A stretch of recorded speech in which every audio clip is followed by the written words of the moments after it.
नमस्कार दोस्तों, राधे राधे, सबको प्रणाम, सबको नमस्ते, सबको जो है आप सभी का एक बार इस प्लेटफॉर्म पर हार्दिक स्वागत और अभिनंदन है। एक बार फिर से मैं आपको एक इन्फॉर्मेशन देने के लिए आऊँ जो बहुत सारे बच्चों का सवाल भी था और बहुत सारे बच्चों के प्रश्न भी थे।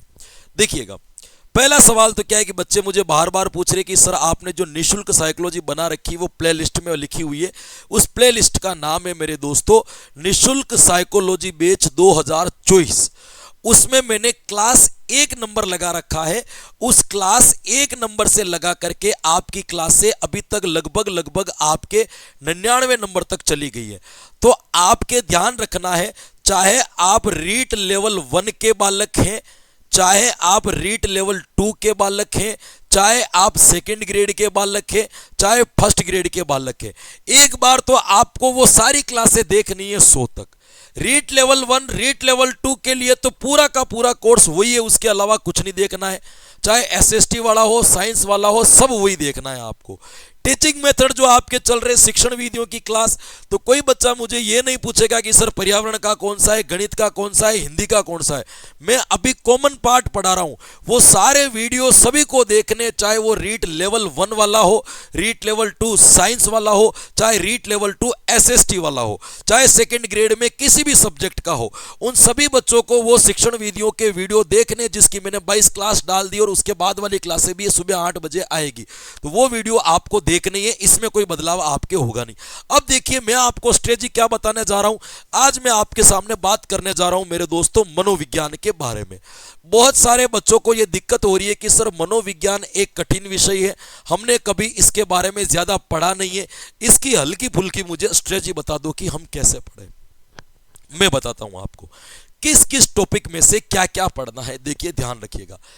देखो, सबसे पहला टॉपिक मैंने पढ़ाना शुरू किया था परिचय से, वो क्लास तो आप पूरी देख ही लेना। मैं पहले टॉपिक के नाम लिख देता हूं। एक परिचय, एक आपको ध्यान रखना है संप्रदाय, उसके बाद में आता है आपके बाल विकास, बाल विकास के बाद में हम पढ़ते हैं आपके अधिगम, अधिगम, अधिगम के बाद में अपन पढ़ते हैं व्यक्तित्व, व्यक्तित्व के बाद पढ़ते हैं अपन अभिप्रेरणा, अभिप्रेरणा, अभिप्रेरणा के बाद अपन पढ़ते हैं समायोजन, समायोजन के बाद आपके एक और टॉपिक आता है जिसको कहा जाता है बुद्धि, एक आता है आपके व्यक्तिगत भिन्नता। ये आपके मेन टॉपिक साइकोलॉजी के अंतर्गत आपके आते हैं, जिनको अपन क्या करते हैं मेरे दोस्तों, पढ़ते हैं। समायोजन पढ़ते, अभिप्रेरणा पढ़ते, व्यक्तित्व पढ़ते, अधिगम पढ़ते, बुद्धि पढ़ते, बाल विकास पढ़ते, संप्रदाय पढ़ते और परिचय पढ़ते। उसके बाद आपके रीट वालों के एक 5वीं यूनिट यानी कि लास्ट यूनिट दे रखी है। लास्ट यूनिट में आता है आपके एनसीएफ 2005, आरटीई 2009,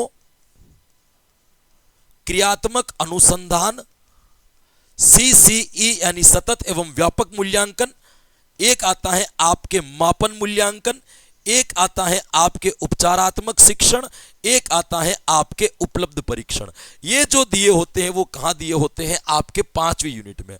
अब इधर देखो, आप साइकोलॉजी में ये सारे टॉपिक तो मैंने आपको पढ़ा दिए, इसमें कोई दिक्कत नहीं है। अब देखो, उपलब्धि परीक्षण मैंने आपको टीचिंग मेथड में पढ़ाया है, उपचारात्मक शिक्षण मैंने आपको टीचिंग मेथड में पढ़ाया है, मापन मूल्यांकन मैंने आपको टीचिंग मेथड में पढ़ा दिया, सीसीई मैंने आपको टीचिंग मेथड में पढ़ा दिया।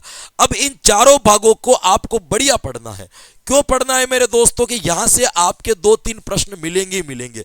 साइकोलॉजी में मिलेंगे, साइकोलॉजी में नहीं मिलेंगे तो टीचिंग मेथड में मिलेंगे, क्योंकि ये दोनों जगह पे आते हैं। तो जो चीज दोनों जगह पे आती है वहां पे प्रश्न आने की संभावना ज्यादा रहती है, इसलिए इनको आपको थोड़ा सा क्या करना है, बढ़िया पढ़ना है। टीचिंग मेथड में मैंने इसको पूरा आपके पढ़ा भी रखा है। उसके बाद आपको एनसीएफ और आरटीई 2009 है ना, ये मैं आपको एक प्रश्नों के द्वारा एक श्रृंखला लेकर के आऊंगा। मैंने मेरे चैनल पे पहले करवा रखी है, आरटीई 2009, एनसीएफ 2005 और क्रियात्मक अनुसंधान, इनकी एक ही प्लेलिस्ट बनी हुई है आपके एनसीएफ आरटीई के नाम से। बस वो प्लेलिस्ट पढ़ लेना, उनके अलावा आपको कुछ नहीं पढ़ना है। प्रश्न आएगा तो उसी में से आएगा आपके, बढ़िया संक्षिप्त में मैंने उसको वो समझा रखा है। इधर बात करते हैं मेरे दोस्तों, परिचय सामान्य सी बात है, संप्रदाय एक सामान्य सी बात है, इनमें कोई ज्यादा लोड नहीं है। बात करते बाल विकास में, तो आपको ध्यान रखना है वर्तमान में आपको बाल विकास में क्या क्या पढ़ना है, आपको ध्यान रखना है। एक तो आपको तीनों चारों बालकों की विशेषताएं पढ़नी है, शैशवावस्था, बाल्यावस्था और किशोरावस्था। इनकी सामान्य विशेषताओं को आप क्या कर दो मेरे दोस्तों, अच्छी तरीके से पढ़ दो। आजकल प्रश्न जो आ रहे हैं वो अलग आ रहे हैं। एक तो आपको बढ़िया पढ़ना है इसमें नैतिक विकास, नैतिक विकास के बाद यहां पे एक आपको बच्चों का क्या पढ़ना है मेरे दोस्तों, यहां पे वो पढ़ना है आपको सामूहिक विकास और एक पढ़ना है आपको मानसिक विकास। ये 3 विकास आपको डिटेल से पढ़ने, बाकी सबको आपको छोड़ दो, कोई जरूरी नहीं है कि विकास को प्रभावित करने वाले कारक, वंश, क्रम, वातावरण हल्का फुल्का देख लो, है ना। बाकी विकास की प्रक्रिया, शारीरिक विकास, दांत, हड्डियां कितनी होती है, इनमें से कोई ज्यादा प्रश्न आते नहीं, इनको खत्म कर दो। बात करते हैं आपके अधिगम की। तो अधिगम के अंतर्गत आप क्या क्या चीज पढ़ोगे, तो देखो ये सारी चीजें बंद हो गई। अधिगम को प्रभावित करने वाले कारक, प्रकृति, विशेषताएं वगैरह वगैरह कौन सी मेन होते हैं आपके सिद्धांत। क्या होते हैं? सिद्धांत। इधर देखो, इधर आपको व्यवहारवाद में आप एक पावलोव को पढ़ लो, स्किनर को पढ़ लो और किसको पढ़ लो मेरे दोस्तों, थोरनडाइक को पढ़ लो। इनको पढ़ लो आप मेन, और हल्का फुल्का देख लो सीएल हल को, ये तो मेन। एडविन गुथरी हो गया, इनको लाइटली देख करके आगे बढ़ जाओ, है ना। टोलमैन हो गया, इनके बारे में सामान्य जानकारी लेकर के आगे बढ़ जाओ, इतनी कोई दिक्कत नहीं है। फिर आते हैं आपके गेस्टाल्टवादी सिद्धांत। उसके अंतर्गत सबसे बढ़िया पढ़ना है जीन पियाजे को। किसको पढ़ना है मेरे दोस्तों? जीन पियाजे को। यहां से प्रश्न बहुत ज्यादा आता है। जीन पियाजे के बाद आपको सबसे ज्यादा पढ़ना है कुर्ट लेविन को, क्षेत्रीयता का सिद्धांत। आजकल यहां से प्रश्न आने शुरू हो गए। बाकी कोहलर को लाइट पढ़ लो, बाकी जितने भी आपके इसके अंतर्गत आते वो। एक आपको इंपॉर्टेंट पढ़ना है निर्मितवाद में वाइगोत्स्की को। वाइगोत्स्की को मत छोड़ना, यहां से भी प्रश्न बहुत ज्यादा आते हैं, ध्यान रखना। व्यक्तित्व में आपको 2 ही चीजें पढ़नी है।